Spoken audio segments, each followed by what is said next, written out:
Hi everyone, welcome to THT, and today we're talking about the 10 most valuable cards from Jump to Lightspeed. So as we are heading towards our pre-release, which actually is just a release, obviously it is going to be, people are going to be starting opening boosters, people are going to start trading cards. So, and at this moment in time, the market is extremely volatile. It's very difficult to know really what is worth what. So this is, I think, a good moment to kind of like think about what are going to be the most valuable card of the set so you don't get scammed during tradings and you actually make sure that you get some decent trades even though you don't ignore the exact value of every card. Neither do I. So I'm going to make my prediction and give my prediction on what I think are going to be the 10 most valuable cards from the set. So a couple of things to understand here, of course, is that the meta is not defined in any way. There's still a lot of unexplored things about this set, and obviously there's still a couple of things that we don't exactly know, so predicting prices is always a difficult thing, but that's the best thing we can do in order to kind of give us an idea on what are the different values of different cards. Another thing that is worth mentioning is that recently the legendary drop rate has been increased. So now you find the legendaries every 5 packs instead of every 8 packs, which does make legendary significantly easier to find. On the other hand, there are more legendaries than there used to be. There used to be 16 legendaries, I believe, per set. Now there's 20, which obviously means that getting a single legendary from a specific legendary is going to also be a little bit more difficult, but it's kind of balanced out by the fact that you find more legendaries. So it also means that the rares are going to be a little bit more valuable compared to legendaries compared to before. With that being said, I don't think there is a single rare in this set which is powerful enough to be deserving of being more expensive, more valuable than a legendary. I still believe, at least for this specific set, that the legendaries are going to be more valuable overall.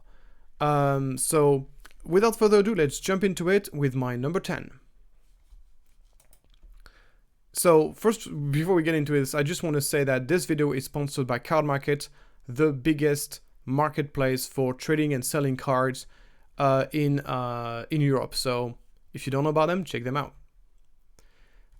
Number 10, so my number 10 pick is going to be Profundity. Profundity is going to be a niche card. It's an anti-control card, but it does this job very well. I'm expecting this card to see some play, if not in main decks, in the sideboards of a lot of red white decks. It does a different job than Creator Dragon, as Creator Dragon is good in situation where both players are very low in resources, while Profundity is better in situation where your opponent has a lot of resources, or your opponent has a lot of cards in hand. So it's a pretty powerful card, and it's gonna see some competitive play. It's gonna be niche though, so hard to put it higher in the list. And it's obviously a legendary. Then there's the Turbo Laser Salvo. I know I've talked a lot of shit about this card, saying that it was worse than Overwhelming Barrage, and I still stand by this assessment. This card is far worse than Overwhelming Barrage in the vast majority of the case. But you still want to play this card because there are certain decks right now that want to have more copy than 3 Overwhelming Barrage.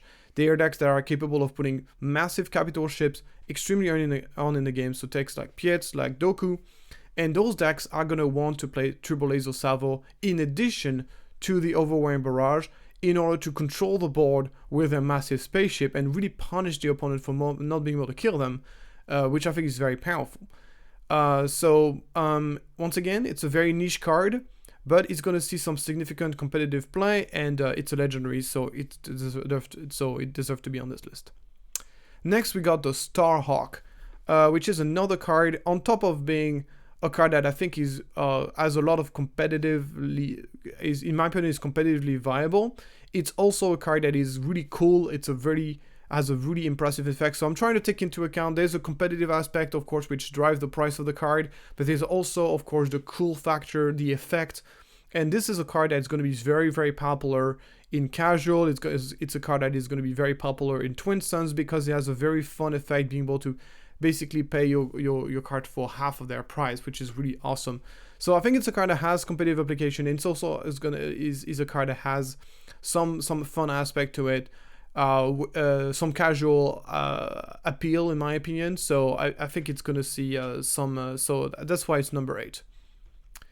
Number 7, I decided to put the Invincible. So Invincible is gonna have a lot of competitive application because it's a 6/6 for 5 in space, which is very strong, and it's basically can be played on turn 1 on turn 2, sorry, in the Doku deck. It can it's also very good in Piet Yellow. The effect of being able to bounce something when you deploy your leader, a little bit more situational, but just once again, being a 6/6 for 5 in space is very strong by itself. So it's a card if you saw my ranking of the best cards in the set, I've ranked this card the best yellow-black card in the set, and it is a legendary, so I think it's going to be quite valuable. My number 6, I decided to put Darth Vader. Might not see as much play as Invincible, but I think obviously the fact that it is Darth Vader, which is obviously a very iconic character, this definitely will have an impact on its price, and I still think this card has some competitive application. I rated this card, I think, number 3 best red-black card in the set, and it is once again amazing stats when you play on the ground, and a strong pilots to play on turn 2 whenever you open up with space on turn 1, with a powerful on-attack effect as well. So I think it's a card that has a lot of application. It's a very iconic character, and it's obviously a legendary, that's why it's number 6. Number 5, I put Annihilator. So Annihilator is going to be very strong in Piet Blue. I rated this card 3rd best blue-black card in the set in my ranking video. And it's obviously also, of course, a legendary, and it's going to see play in every single hard control deck, at least in the sideboard, because it's probably the best answer you have against Relentless. So for that alone, I think it's going to see some play. Of course, it's going to be meta dependent, but it is a card that does something that no other card, and it's obviously also a Superstar Destroyers, and that by itself also kind of an iconic ship, which also kind of will have some appeal in that sense. Number 4, this is obviously the Stolen ATLer, a great card in Kazuda. It's not good against everything. I've rated this card 3rd best mono yellow card in the set. It's not good against everything. Against control, it's kind of awkward, but it's good against almost everything else. Kazuda can turn off the negative impact on the card, and it might see even play outside of Kazuda. There's a chance this might also play outside of Kazuda. 4/5 for 3 in space is just really strong. So yeah, this is my pick for number 4. Number 3 is Han Solo, and some people might be a little bit surprised to see that card that low in the ranking. I rated this card the 2nd best yellow-white card. It's a great card, but I don't think it's an auto-include in every single yellow-white deck. And another factor that might influence its price as well is the fact that it is currently available in the weekly packs. So you can actually open a Han Solo weekly pack. So I did some research on what are the odds of opening a legendary Han Solo in the weekly packs, and the chances are about 3%. So it's going to be very low, the chance of opening a Han Solo in the weekly packs, but it's still there. So I don't think it's going to have a huge impact on the price, but my opinion is that this card, as good as it is remaining. It's not going to be an auto-include in every single yellow-white decks, but it is definitely one of the strong cards in the set, and it is a legendary, so obviously it's going to be very valuable. And as I said, finding them in weekly packs is not going to crush the price so much because it's only a 3% chance of getting them. My number 2 is Devastator, which in my opinion, so it has everything. It has a lot of casual appeal because it's a big ship that does like big stuff.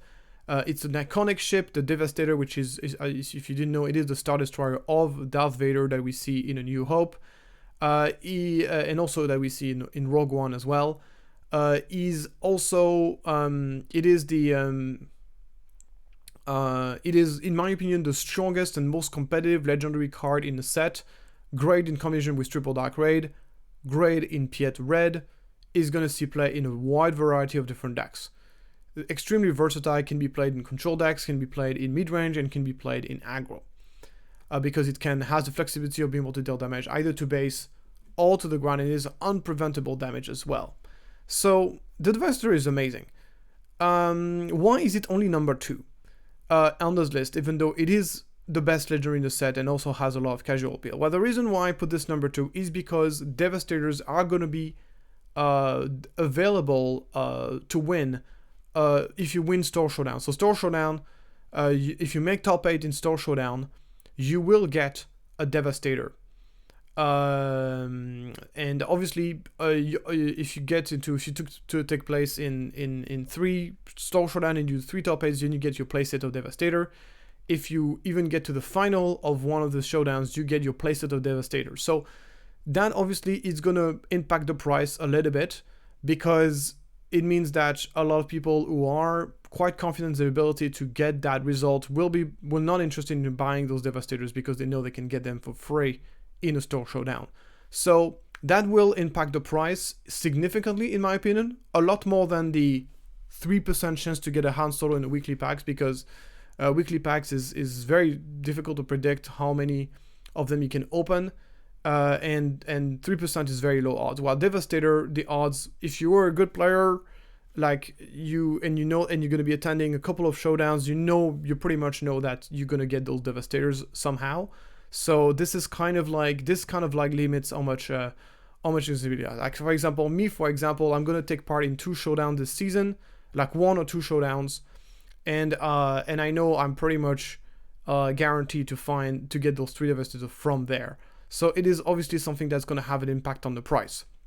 If this was not the case, I would have totally put this in number 1, but this is something you got to keep in mind whenever you're training your car. So obviously you have to kind of evaluate whether you think it's going to be hard for you to get Devastator from there, and then take this into account whether you want to trade for one or not. Obviously, a lot of people are still going to be interested in getting this card, because not everybody can attend showdowns, not everybody can win showdowns, and even if they do, they might not get the full playset, they might just get 1 or 2, and they might need the 3. So for all those reasons, Devastator is still going to remain a very valuable card, but I just want to emphasize on the fact that it being available in top 8 of Showdown will have an impact on the price. And finally, so before we get into our number 1, I just want to mention that currently you can pick up the Carbonite booster box on Card Market for the ridiculously cheap price of 224 euros. That's below MSRP, so that's very nice. So that's a bargain in my opinion. And moving on to our number 1, I put Planetary Bombardment. So Planetary Bombardment is one of the strongest legendaries in the set. I've rated this card 2nd best red card, mono red card. It's an amazing card. It's going to be playable in a wide variety of different decks. It's an excellent finisher for an aggro deck. It's an excellent card, obviously, if you're playing a capital ship focused deck. It can be played in heroism, it can be played in a villainy. So it's really, really a great card. And it's obviously legendary, and this one is the only way to get this card, as far as we know, is from the weekly packs. It's from the boosters, so from the regular boosters. So that obviously gonna help making this card extremely valuable. So in my opinion, this is gonna be the most valuable card of set 4, and the card that you're gonna be wanting to look forward to open the most, and the card that you should probably be careful trading if you manage to open one in a pack. So I just want to say, of course, that this ranking is only for regular cards. I'm not talking about the prestige card. I'm not talking about the showcased, the hyperspace or hyperspace foil version of the card. I'm only talking about basic card. This is a channel focused on competitive play. So this is card if you want to kind of like card that you'd be looking for, the most valuable card, like from a competitive. So I'm just talking about regular cards. That's thank you so much for following that video. If you like that kind of video, please like and subscribe. It really helps the channel a lot. And looking forward to see some of you during the pre-release in the Dublin area. And I hope you guys are gonna have an awesome weekend with this new set. It's so exciting, and I'm sure it's gonna be a very fun set to draft with. So thank you so much, and I'll see you next time.